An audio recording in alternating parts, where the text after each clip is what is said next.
já não tem mais forças. Está tão sozinho, o que fazer? Como agir? Eu tenho uma resposta para ti. Existe uma promessa sobre a tua casa. Deixa eu te dizer, estende as mãos para receber. Deus te diz: eu irei na tua frente e endireitarei os caminhos para você não tropeçar, para você não tropeçar. Mostro que estou contigo e te levantarei de novo. Tua família não vai se perder,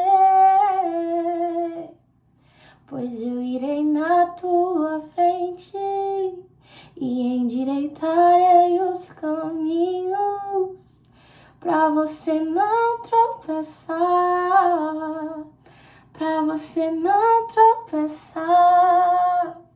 Mostro que estou contigo e te levantarei de novo.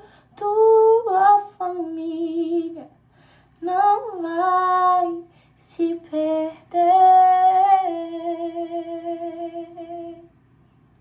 Senhor, muito obrigada. Muito obrigada pela tua promessa. Muito obrigada por nos sustentar. Muito obrigada porque não interessa quantas vezes a gente cai, o Senhor sempre está pronto para nos levantar, Pai. Obrigada, Senhor, porque como a Gabriela Lopes falou, Pai, o Senhor sempre está no nosso ponto de desistência. Quando ela fala ali sobre Pedro, Paizinho, que quando afundou no mar, o Senhor estava ali pronto para levantar ele, Paizinho. E eu te louvo e te agradeço, Senhor, porque o Senhor é esse Deus que quando a gente está pronta para desistir, o Senhor nos pega pela mão e nos levanta. Obrigada, Senhor, porque o Senhor promete que vai na nossa frente. O Senhor disse que o Senhor é o caminho. Então a gente pode confiar e descansar ao seguir os teus passos, Jesus. Eu te louvo e te agradeço, Senhor, pela tua presença aqui, Pai. Eu oro para que o Senhor flua nesse lugar, Paizinho, que lares sejam alcançados, que lares sejam restaurados, Senhor, que pessoas sejam renovadas, Senhor, que o Senhor derrame um ânimo novo do céu, Pai, um renovo do céu, Senhor, em nome de Jesus. Usa esse vídeo, Paizinho, usa a minha vida com graça e poder, Paizinho, pois eu me coloco diante de Ti, Senhor, como barro frágil nas mãos do oleiro, Senhor. Eis-me aqui, Pai, faço o Teu querer em nome de Jesus. Amém. Hoje a gente vai aprender com o Senhor, basicamente, a não desistir e a não caminhar conforme as nossas forças, nas nossas medidas, naquilo que, no nosso tempo, nas nossas forças, conforme aquilo que a gente quer. Hoje eu estava lendo Hebreus, que fala que a chuva cai sobre a terra e aquela que produz frutos, o Senhor a abençoa. Mas aquela que produz ervas daninhas e espinhos, o Senhor queima, porque é inútil. E o Senhor me levou a um estudo sobre o que é uma erva daninha. E basicamente uma erva daninha é uma planta que ela se desenvolve muito rápido e sozinha. Ela não respeita os processos, ela simplesmente vai. E ela é uma planta daninha, que é inútil para o Senhor. Então que a gente tome o cuidado e tenha o temor de crescer conforme Deus nos autoriza. A não virar assim, pai, tchau, tô indo, tô pegando minhas malas e eu vou frutificar do meu jeito. porque isso não agrada o coração de Deus. E a gente vai aprender mais fundo sobre isso hoje. Lá em Jeremias 2, versículos 14 ao 19, Deus disse: porque Israel se tornou escravo, porque foi levado como despojo, leões rugiram contra ele, e a terra foi destruída. As cidades estão arruinadas, e ninguém mais vive nelas. Egípcios vindo de Mênfis e de Táfnis destruíram o orgulho de Israel. E você mesmo é responsável por isso, pois abandonou o Senhor, o seu Deus, embora ele o guiasse pelo caminho. Que lucro você teve com seus tratados com o Egito e seus acordos com a Síria? De que lhe adiantam as águas do Nilo ou as águas do Eufrates? Sua maldade trará seu próprio castigo. Será envergonhado por ter se afastado de mim, e verá como é mau e amargo abandonar o Senhor, seu Deus, e não o temer. Eu, o soberano Senhor dos exércitos, falei. O primeiro ponto aqui é que Deus fala que os israelitas se tornaram escravos. E eles estavam sendo escravizados por outros povos. Só que Deus deixa bem claro, eles se tornaram escravos por causa da desobediência deles a Deus. Foi por isso que aquela nação pôde tomar eles. E lá em 2 Pedro, a partir do versículo 14, diz: cometem adultério com os olhos e abrigam um desejo insaciável de pecar. Seduzem os instáveis e são bem treinados na ganância. Vivem sob maldição, porque desviaram-se do caminho reto e seguem os passos de Balaão, filho de Beor, que amou a recompensa que receberia por fazer o mal. Balaão, porém, foi refriado em sua loucura quando uma jumenta que não fala o repreendeu com voz humana. Eles, essas pessoas, são como fontes secas ou a neblina levada pelo vento e estão condenados às mais escuras trevas.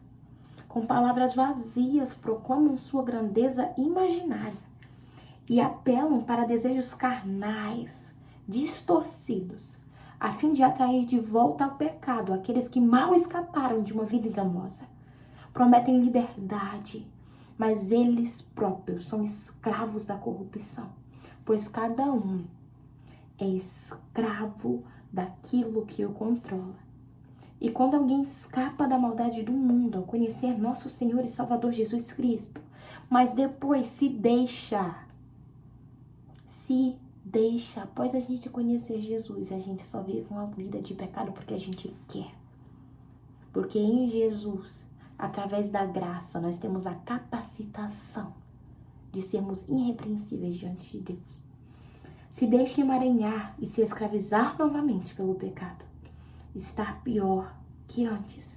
Teria sido melhor nunca haver conhecido o caminho da justiça, do que conhecendo, rejeitar a ordem recebida para viver de modo santo. Nele se confirmam os provérbios. O cão volta a seu próprio vômito, e a porca lavada volta a revolver-se na lama.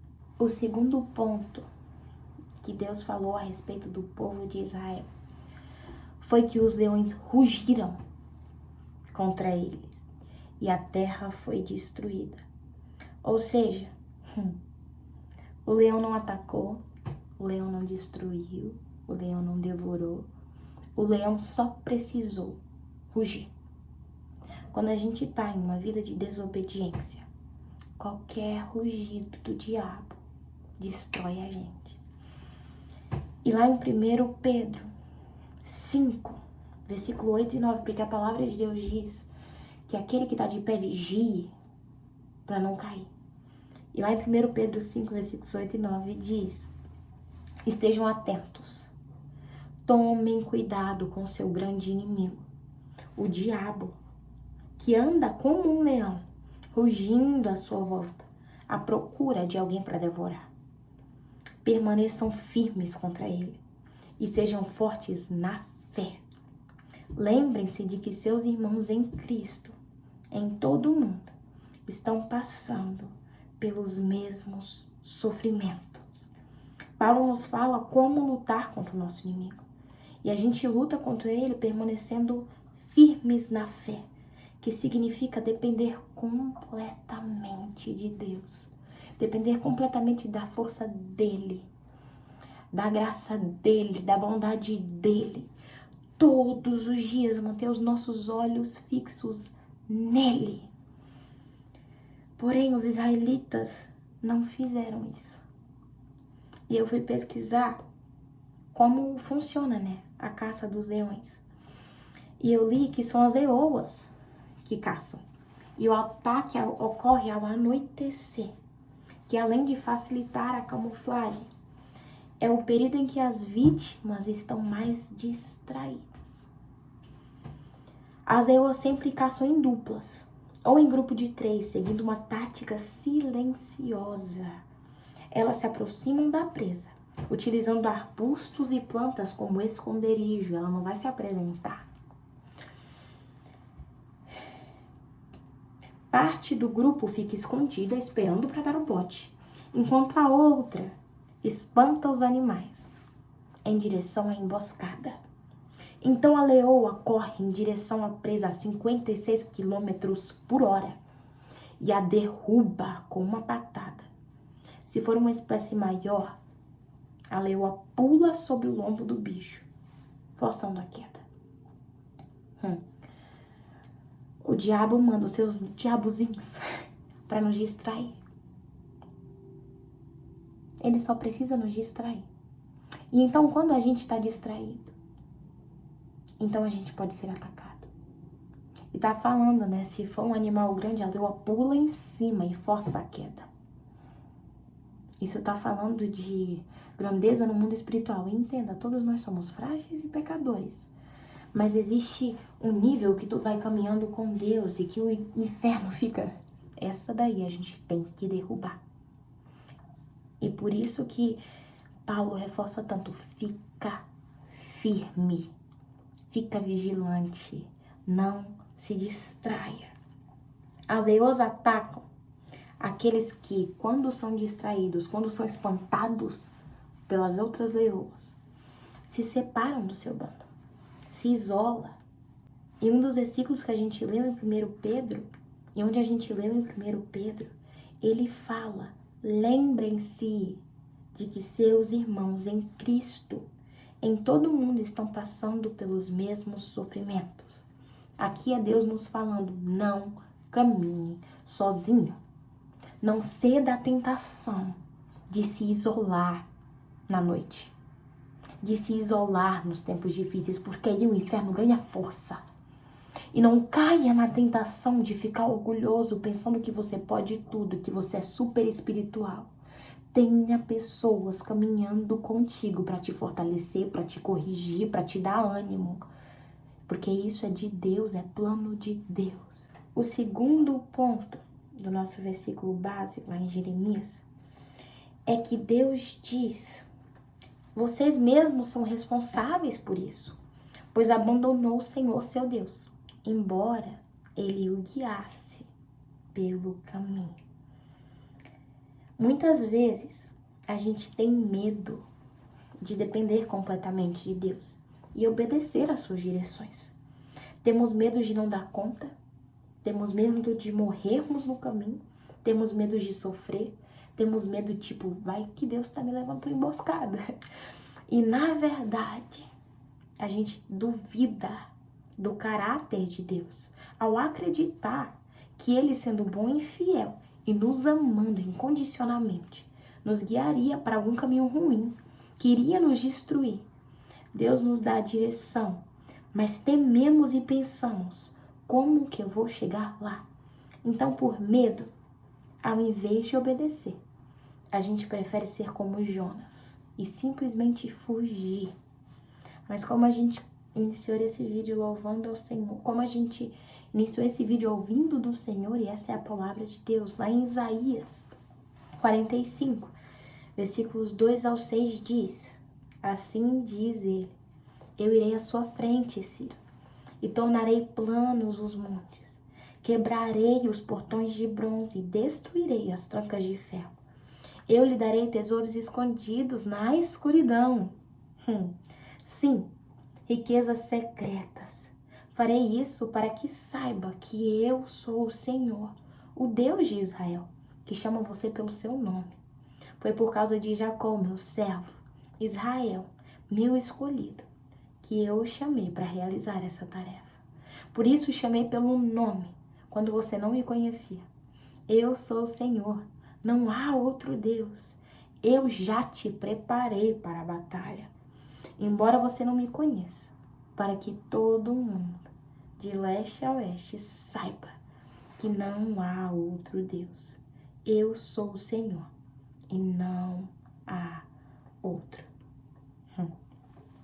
O terceiro ponto que Deus fala com o povo de Israel é que não só eles não confiaram e não dependeram de Deus, mas eles foram lá e fizeram aliança com outras nações.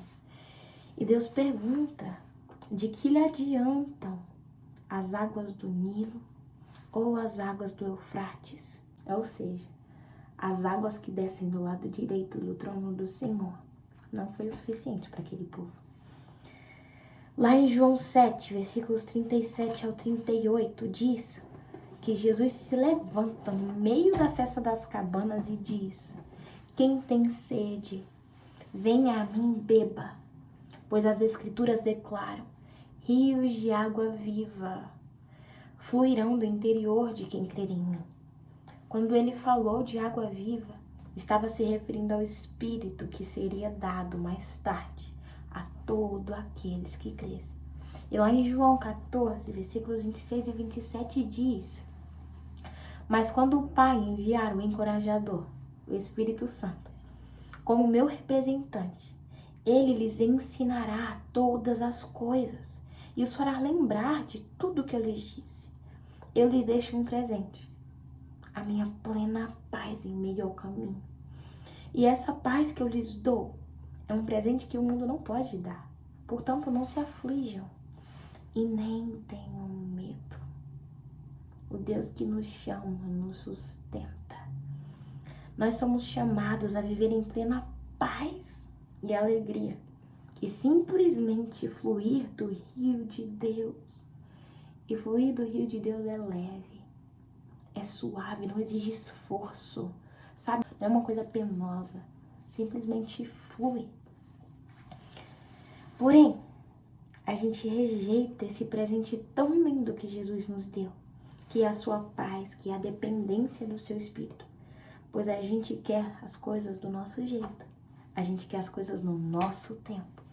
Então a gente fica louco, preocupado, querendo resolver tudo e querendo dar o nosso jeitinho, ao invés de simplesmente confiar e descansar no Abba. Lá em Êxodo, capítulo 15, versículos 22 ao 25 diz: em seguida, Moisés conduziu o povo de Israel do Mar Vermelho para o deserto de Sur. Caminharam pelo deserto por 3 dias sem encontrar água. Quando chegaram a Mara, descobriram que a água era amarga demais para beber. Por isso chamaram aquele lugar de Mara. O povo começou a se queixar e se voltou contra Moisés. O que beberemos? Perguntavam. Então Moisés clamou ao Senhor, e o Senhor lhe mostrou um pedaço de madeira. Moisés o jogou na água, e ela se tornou boa para beber. Tem momentos na nossa vida que a gente está passando por um deserto. E parece que a água do Senhor não está vindo, não está fluindo. Mas eu escutei recentemente que a gente tem que respeitar as estações do céu. Quando Deus te coloca num deserto, não vai com a tua própria força igual uma erva daninha e tenta produzir frutos quando não tem nada aí. Respeita os invernos. Respeita o momento de escuridão e no meio deles fica vigilante, fica atento. E no tempo certo o Senhor traz água. Aquele povo só sabia que a água era amarga demais para beber porque eles provaram daquela água. Só depois deles provarem é que eles foram se queixar com Moisés. E porque Moisés clamou, o Senhor foi misericordioso e tornou aquela água boa para beber. Porque a misericórdia do Senhor nos persegue, Ele é bom e fiel. E a misericórdia dele se renova a cada manhã. Então, mesmo quando a gente busca outras fontes, Ele é misericordioso e Ele nos alcança.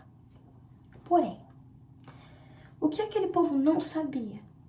E eles saberiam se tivesse esperado no Senhor. Se tivesse antes de beber, até lá, Moisés, a gente tá com sede? Pergunta ao Senhor o que a gente faz. É que a 11 quilômetros de distância, que era 1 hora e 6 minutos. O que é 1 hora e 6 minutos para quem passou 3 dias no deserto? Havia 12 fontes de água doce e 70 palmeiras. Havia não só água, mas havia descanso, havia sombra para descansar.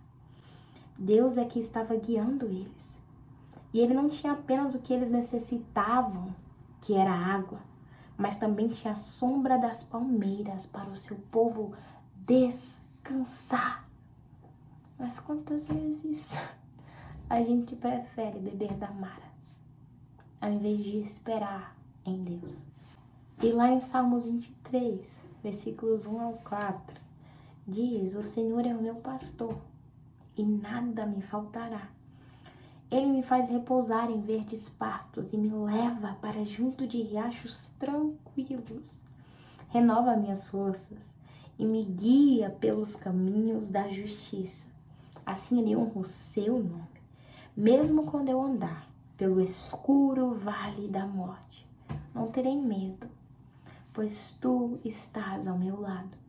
Tua vara e teu cajado me protegem, ou seja, a disciplina do Senhor, os mandamentos do Senhor nos protegem.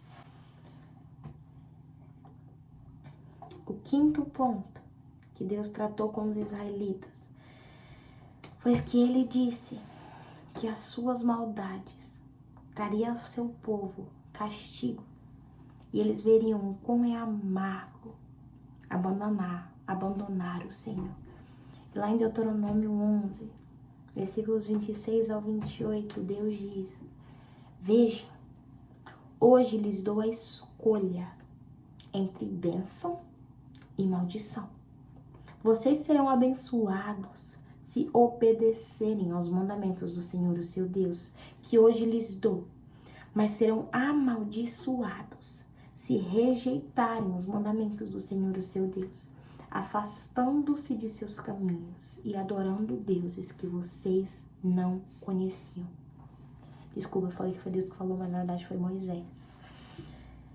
E lá em Josué 24, versículos 14 e 15 diz: portanto, temam o Senhor e sirvam-no de todo o coração. Isso só o Espírito Santo produz em nós, é um clamor diário. Lancem fora os ídolos que seus antepassados serviam quando viviam além do Eufrates e no Egito. Sirvam somente ao Senhor.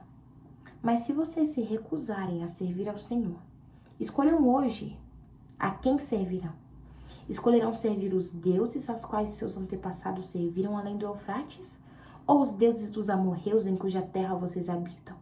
Quanto a mim, eu e a minha família serviremos ao Senhor em nome de Jesus. E lá em Apocalipse 3, a partir do versículo 14 diz: escreva esta carta ao anjo da igreja em Laodiceia. Esta é a mensagem daquele que é o Amém, a testemunha fiel e verdadeira, a origem da criação de Deus. Eu sei de tudo que você faz.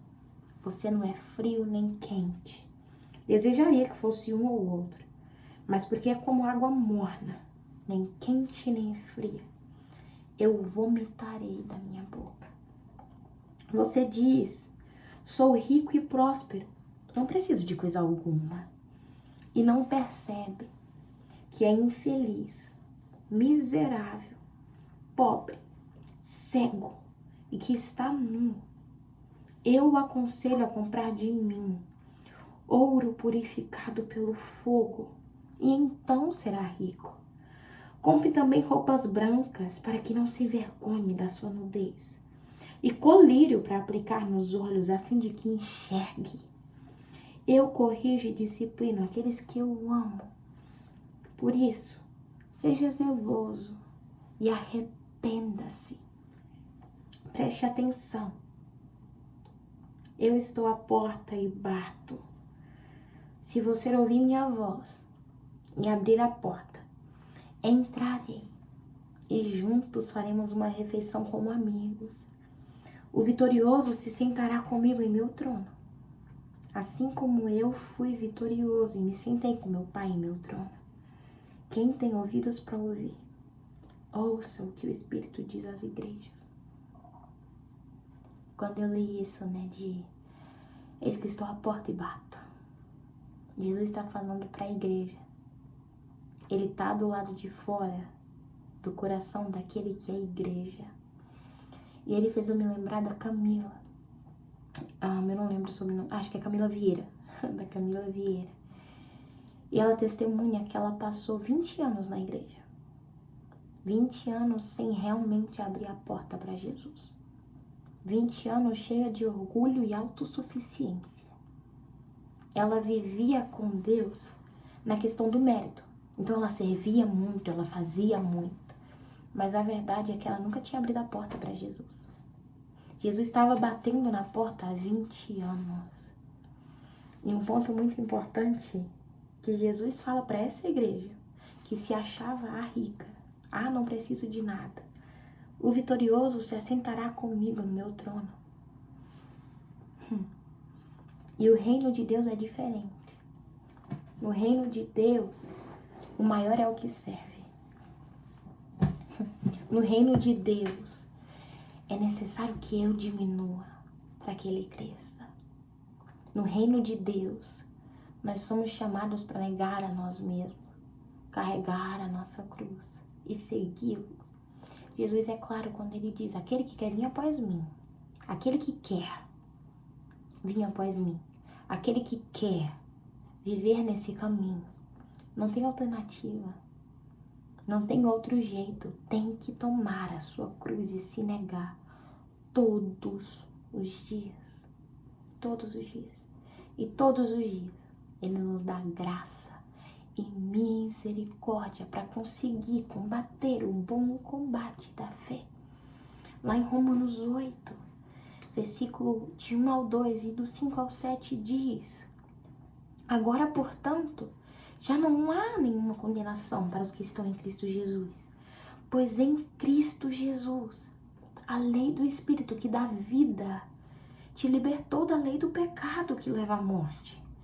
Aqueles que são dominados pela natureza humana, pensam em coisas da natureza humana. Mas os que são controlados pelo Espírito, pensam em coisas que agradam o Espírito. Portanto, permitir que a natureza humana controle a mente resulta em morte. Mas permitir que o Espírito controle a mente resulta em vida e paz. Pois a mentalidade da natureza humana é sempre inimiga de Deus. Nunca obedeceu às leis de Deus e nunca obedecerá. Hoje, o Senhor está nos chamando, nos lembrando. Se você se desviou do caminho, volta para Ele. Caminho de renúncia. Caminho de tomar a tua cruz e se negar todos os dias. E se você está nesse caminho, permaneça firme. Permaneça firme contra as urgidas do leão. Permaneça firme contra a tua natureza humana, que tenta te convencer a fazer coisas contrárias à natureza de Deus. Permaneça firme em não ceder às tentações. Não ceder à tentação de viver para si mesmo. Pois lá em Mateus 10, versículos 38 e 39, Jesus disse: quem se recusa a tomar a sua cruz e me seguir não é digno de mim. Quem se apegar à própria vida a perderá, Mas quem abrir mão da sua vida por minha causa, a encontrará. Esse abrir mão da sua vida é abrir mão do seu direito, é abrir mão dos seus sonhos, é abrir mão das suas vontades. Eu tenho vivido com Deus um tempo que eu tô assim, Senhor, realmente, pegue a sua cruz e negue-se a si mesmo. É todo dia esmagando a sua carne, abrir mão da sua vida. E é nos pequenos detalhes. Eu tenho vivido isso com Deus e até compartilhei com as meninas da célula que eu tenho vivido, né, carregar a sua cruz, e eu tenho ido chorando. Eu tenho ido gemendo. De realmente abrir mão da minha vida. Abrir mão do meu ego. Abrir mão do meu direito de estar certa, do meu direito de ficar brava. Abrir mão do meu orgulho. Abrir mão do fazer na minha força, fazer do meu jeito. É realmente ser completamente dependente de Deus. É realmente depender da sua graça, que é infinita. Tem um vídeo de um cara que eu vi recentemente que ele falava: com o Espírito Santo eu tenho me tornado menos pecador. Jesus não era pecador de jeito nenhum, mas com o Espírito Santo todos os dias eu me torno menos. E é isso. É um processo. Todo dia a gente se santifica mais. Você que tá limpo, se limpe mais. Tá santo, se santifique mais. É todos os dias um degrau que a gente vai subindo na caminhada da fé. E às vezes a gente pode olhar para nós e nos desanimar, sabe? Por isso que a mensagem de hoje é: mantenha os olhos fixos na cruz. Porque é entender que Jesus é o caminho, que se Ele prometeu, Ele cumpre. E uma das promessas é: quem começou a boa obra em ti vai terminar até o dia de Cristo Jesus. Então que a gente não venha desistir dos projetos, dos sonhos que o Senhor colocou no nosso coração, que a gente não venha desistir do nosso lar e que a gente não venha desistir da gente, colocando o nosso ego, o nosso orgulho, o nosso medo na frente de Deus, porque Ele é maior do que todas essas coisas. Que a gente venha caminhar esse caminho da fé com alegria, com leveza, realmente dependendo e esperando em Deus. Continua clamando, continua orando, porque no tempo certo o socorro vai vir. Ele já foi na tua frente, Ele já está endireitando os caminhos. Então só confia e voa,